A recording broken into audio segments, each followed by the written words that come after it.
Bridges connect people to places. It's the same with language.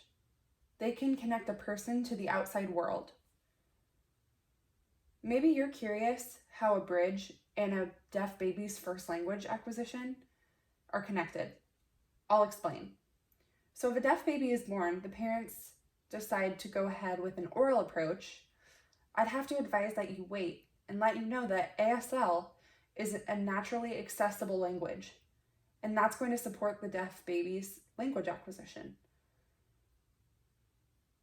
Studies have been done to prove that.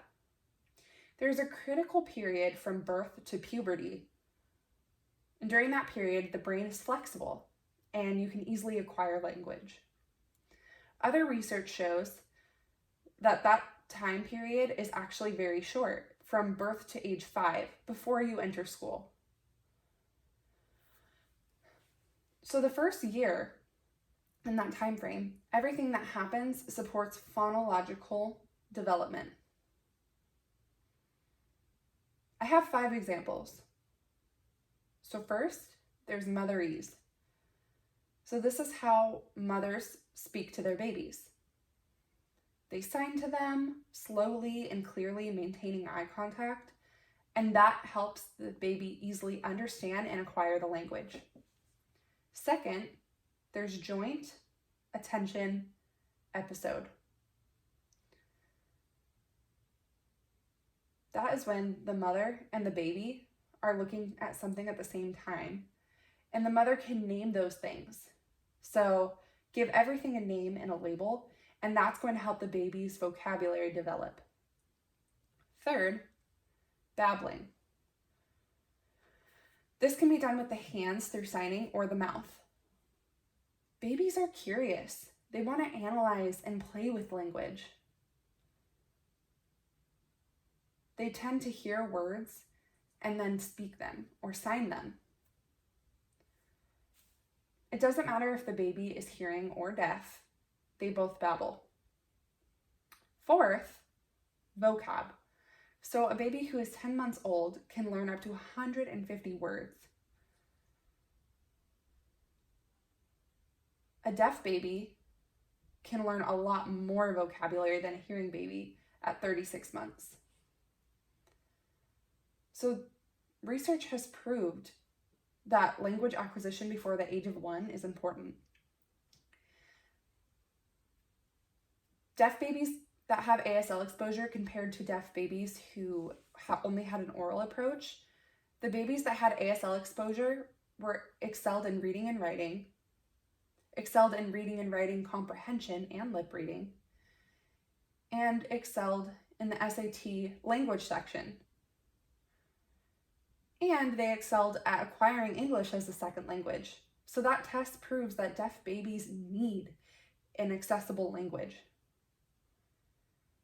If you don't expose your deaf child to ASL and only use an oral approach, that's not accessible for them, and that's going to have an impact. So now let's talk about late signers. Delayed exposure to sign language. So this can happen in several ways. Maybe you're born deaf and you have an oral approach until you enter school and start signing. Or maybe you start signing as a teenager.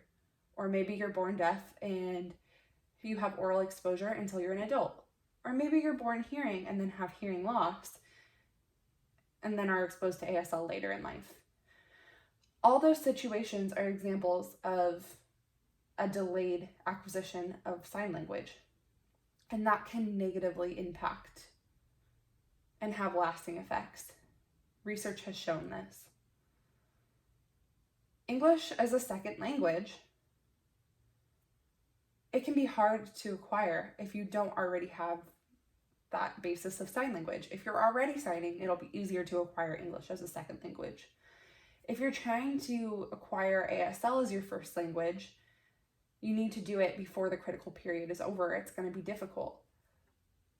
Late signers often have a lot of errors connected to hand shapes, and they are not able to notice the content or the meaning behind the signs.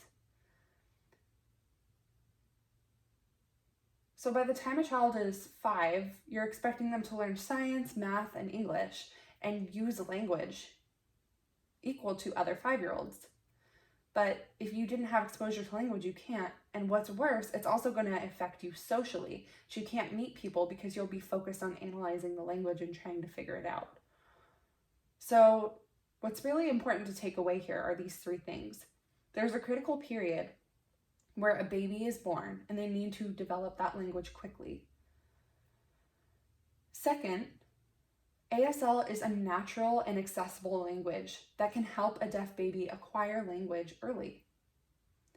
And third, delayed language means that your phonological development will be weak. If your language is weak, that's going to impact you socially and academically going forward in a negative way. So if your bridge is weak, it's going to be tough to get across it. It's the same with phonological structure. If that's weak, it's going to be tough. A deaf person in the hearing world, in the bridge to get across that, they're not going to be able to if they don't have a strong first language.